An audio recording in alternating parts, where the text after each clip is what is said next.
Assalamualaikum warahmatullahi wabarakatuh.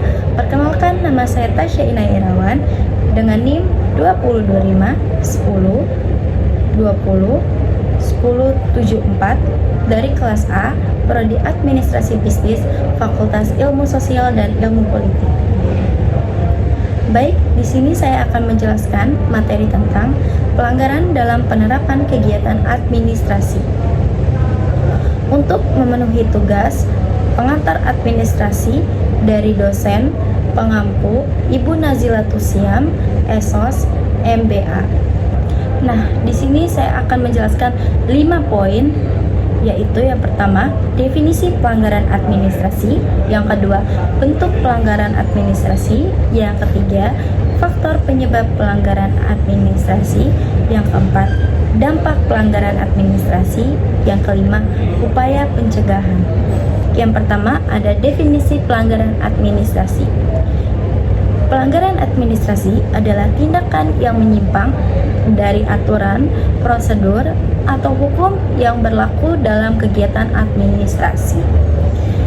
Menurut Patoy 2009, pelanggaran administrasi terjadi saat seseorang tidak menjalankan kewajiban administratif sesuai ketentuan. Menurut Bego 2024, pelanggaran juga bisa berupa penyalahgunaan wewenang untuk kepentingan pribadi. Yang kedua, ada bentuk-bentuk pelanggaran. Yang pertama, pelanggaran prosedural. Yang kedua, pelanggaran etika administrasi. Yang ketiga, pelanggaran hukum administrasi. Yang pertama ada pelanggaran prosedural administrasi, adalah setiap tindakan dalam proses administrasi pemerintah yang tidak mengikuti tata cara atau langkah ketentuan prosedural yang diterapkan oleh peraturan perundang-undang. Contohnya, tidak ada pemberitahuan atau sosialisasi kepada pihak terkait sebelum keputusan diambil. Yang kedua ada pelanggaran etika administrasi, adalah tindakan aparat atau pejabat administrasi pemerintah yang tidak sesuai dengan norma moral, nilai etis, atau prinsip-prinsip penyelenggaraan administrasi yang baik, meskipun belum tentu melanggar hukum atau prosedur moral. Yang ketiga ada pelanggaran hukum administrasi, adalah setiap tindakan atau keputusan yang dilakukan oleh pejabat atau intensi pemerintah yang bertentangan dengan keuntungan hukum administrasi negara, baik berupa pelanggaran wewenang, pelanggaran prosedur, atau pelanggaran substansi. Contoh kasus pelanggaran hukum administrasi: izin lingkung yang dicabut oleh MA. Suatu izin lingkung dibatalkan karena tidak mengikuti prosedur AMDAL atau pelanggaran prosedur dan substansi. Yang ketiga, ada faktor penyelenggaraan administrasi. Yang pertama, ketidakjelasan regulasi atau prosedur. Yang kedua, kesempatan untuk penyalahgunaan wewenang. Yang ketiga, budaya organisasi yang lemah, kurangnya integrasi dan akuntabilitas. Yang keempat, kurangnya kompetensi, sumber daya, dan fasilitas pendukung. Yang kelima, motivasi atau tekanan untuk keuntungan pribadi atau kelompok. Yang keempat, ada dampak pelanggaran dalam kegiatan administrasi.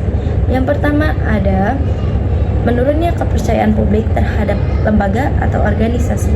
Yang kedua, menghambat efisiensi dan efektivitas pelaksanaan administrasi, sehingga pelaksanaan organisasi sulit tercapai. Yang ketiga, menimbulkan kerugian material dan non-material, misalnya keuangan negara dan reputasi. Yang keempat, memicu tindak pidana korupsi jika pelanggaran administratif tidak segera diperbaiki. Yang kelima, menciptakan ketidakadilan administrasi bagi pihak yang dirugikan oleh keputusan atau tindakan administratif yang salah atau menyinggung.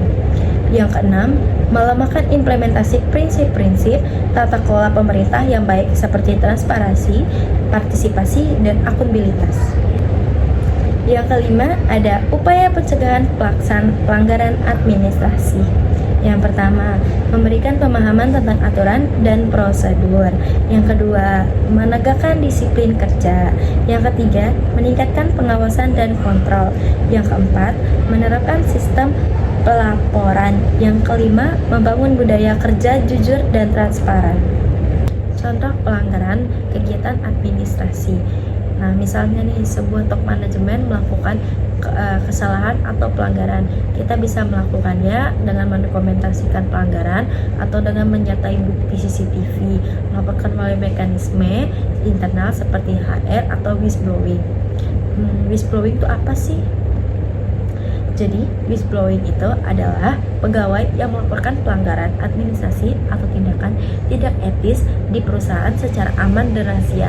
Jika top manajemen melakukan pelanggaran, pegawai dapat menggunakan sistem whistleblowing agar tidak mendapatkan umpan balik dari lawan atau tidak dikembalikan lagi laporan tersebut kepada kita. Baik. Kesimpulan yang dapat saya pahami tentang pelanggaran dalam kegiatan administrasi adalah pelanggaran administrasi terjadi karena kurangnya disiplin, pengawasan, dan pemahaman aturan. Akibatnya, kinerja dan citra organisasi menurun. Itu sering kegiatan administrasi harus dilakukan dengan jujur, disiplin, dan bertanggung jawab. Sekian dari yang saya sampaikan. Wassalamualaikum warahmatullahi wabarakatuh.